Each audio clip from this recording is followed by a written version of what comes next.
ఈ 4 డిమాండ్స్ మీద మాట్లాడే అవకాశం ఇచ్చినందుకు మీకు మా ఎల్ఓపి కేసీఆర్ గారికి ధన్యవాదాలు తెలియజేస్తూ ముందుగా హోమ్ మీద మా యొక్క ఆలోచనని మీ ముందు పెట్టే ప్రభుత్వం ముందు పెట్టే ప్రయత్నం చేస్తాను అధ్యక్ష.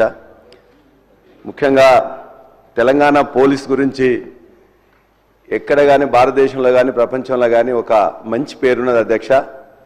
ఇవాళ నక్సలిజాన్ని కట్టడి చేయడంలో టెర్రరిస్ట్ యాక్టివిటీస్ని ఈ రాష్ట్రం నుంచి వెళ్ళి తరిమేయడంలో భారతదేశంలోనే తరిమేయడంలో కూడా ఇక్కడ ఉన్న పోలీస్ కూడా చాలా ఎప్పుడు కూడా యాక్టివ్గా పనిచేస్తూ మత కల్లోలు రాకుండా వచ్చిన వాటిని నిరోధించడంలో శాంతి భద్రతలు కాపాడంలో కూడా పోలీస్ డిపార్ట్మెంట్ అనేది చాలా బ్రహ్మాండంగా పనిచేస్తుండేది.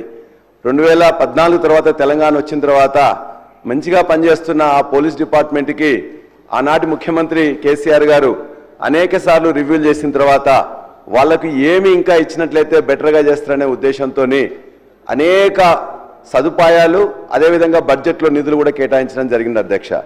అందులో కొన్నిటిని మీ ముందు పెట్టే ప్రయత్నం చేస్తాం. ప్రపంచంలోనే ఎక్కడా లేనటువంటి ఇంటిగ్రేటెడ్ కమాండ్ కంట్రోల్ని 1,00,000 కెమెరాలు ఒకటేసారి చూసే విధంగా ఉండే టెక్నాలజీతో తీసుకొచ్చేసి ఇవాళ తెలంగాణలో హైదరాబాద్లో కట్టడం అనేది అది ఒక బ్రహ్మాండమైన ఒక అగ్రెసివ్ స్టెప్ అధ్యక్ష. అదేవిధంగా మొత్తం పోలీస్ స్టేషన్స్ అన్నింటినీ కూడా మోడర్నైజేషన్ చేశారు అధ్యక్ష. ఈ మధ్యకాలంలో నన్ను ఒక 7-8 సార్లు అరెస్ట్ చేస్తే జనగామ పోలీస్ స్టేషన్, అదేవిధంగా ఇక్కడున్న రాయదుర్గం, ఆల్వాలు, చాంద్రాయణగుట్ట, నార్సింగి, అదేవిధంగా గచ్చిబౌలి పోలీస్ స్టేషన్లో నన్ను పెట్టింది అధ్యక్ష. ఎక్కడ పోయినా పోలీస్ స్టేషన్ లాగా లేవు అధ్యక్ష. అదొక ఐటీ కంపెనీలో ఉండే ఒక ఆఫీస్ లాగా ఉన్నది తప్ప అందులో ఉండే ఫైలింగ్ సిస్టమ్ కానీ తర్వాత స్టాండర్డ్ ఆపరేటివ్ ప్రొసీజర్స్ ఏదైతే ఉన్నాయో ఎస్ఓపీస్ ఫాలో అవడం కానీ నేను పోయిన తర్వాత అరెస్ట్ అయింది మర్చిపోయి మొత్తం కూడా ఇవన్నీ తెలుసుకోవడానికి అంటే కేసీఆర్ గారు వారికి ఇచ్చిన సదుపాయాలను ఏ విధంగా బ్రహ్మాండంగా ఉపయోగించి కేసులన్నింటినీ త్వరితగతిన చేసుకోవడానికి ఏ విధంగా ఆ యొక్క మెకానిజాన్ని ఉపయోగించుకుంటుందో అర్థమైంది అధ్యక్ష. అదేవిధంగా ట్రాఫిక్ పోలీసు ఉన్నట్లయితే 30% ఇవ్వడం, SHO అది SI అయినా CI అయినా ఎవరికైనా కూడా వేలాది వాహనాలను అత్యంత బ్రహ్మాండమైన వాహనాలని చెప్పి వాళ్ళకు ఇన్నోవా వాహనాలను ఇవ్వడం జరిగింది అధ్యక్ష. యూనిఫామ్ అలయన్స్ కూడా 3,500 ఉంటే 7,500 ఇవ్వడం జరిగింది. హోమ్ గార్డ్స్కి దరిదాపుగా 30,000 జీతం, ఆ రోజు 8,000 10,000 ఉంటే 30,000 జీతాన్ని పెంచడం జరిగింది.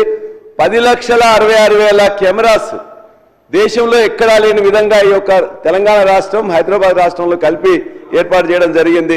ఫస్ట్ టైం భారతదేశంలో ఈ చలాన్ సిస్టమ్ కూడా ఇంట్రొడ్యూస్ చేయడం జరిగింది. పోలీస్ రిక్రూట్మెంట్ బోర్డు నోటిఫికేషన్ కూడా గత 9 ఏళ్లలో 50,475 నోటిఫికేషన్స్ పోస్టులు ఇస్తే 47,068 పోస్టులను ఫిలప్ చేయడం జరిగింది. ప్రమోషన్స్ కూడా ఇవ్వడంలో కూడా మినిస్టర్ గారు సార్ ఇప్పుడు నేను గౌరవ సభ్యులను అపీల్ చేస్తా ఉన్నాను అధ్యక్ష. డిమాండ్స్ 25-26కు సంబంధించింది. వారు 2014-15 నుంచి మొదలు పెడితే సార్ ఎట్లా సార్ డిమాండ్స్ ఈ సంవత్సరానికి సంబంధించి ఈ సంవత్సరంలో ప్రజెంట్ చేసిన డిమాండ్కి సంబంధించి ఇది బాగుంది, ఎక్కువ కావాలా తక్కువ కావాలి, ఇది చేయాలని చెప్పాలి. కానీ మొత్తం హిస్టరీ చరిత్ర చెప్పుకుంటూ పోతే సమయం సరిపోదు అధ్యక్ష. అప్పుడు ఆనాడు ఆ రోజు పెట్టిన డిమాండ్ సందర్భంలో గౌరవ సభ్యులు అందరూ కూడా మాట్లాడినారు. దయచేసి అందరూ సహకరించమని కోరుతా ఉన్నా.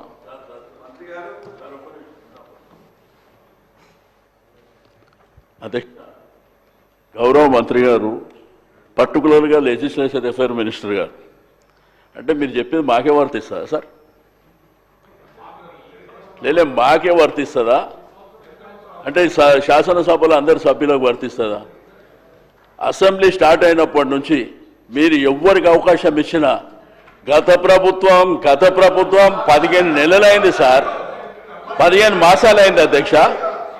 ఇప్పుడే పెద్దలు సంజయ్ రెడ్డి గారు మాట్లాడారు. సంజయ్ రెడ్డి గారు ఇప్పుడే మాట్లాడారు సార్. మాట్లాడినప్పుడు భూభారతి గతంలో ధరని తెచ్చిందని మళ్ళా ఆయన అదే మాట్లాడాడు, మీరు అదే మాట్లాడారు అధ్యక్ష.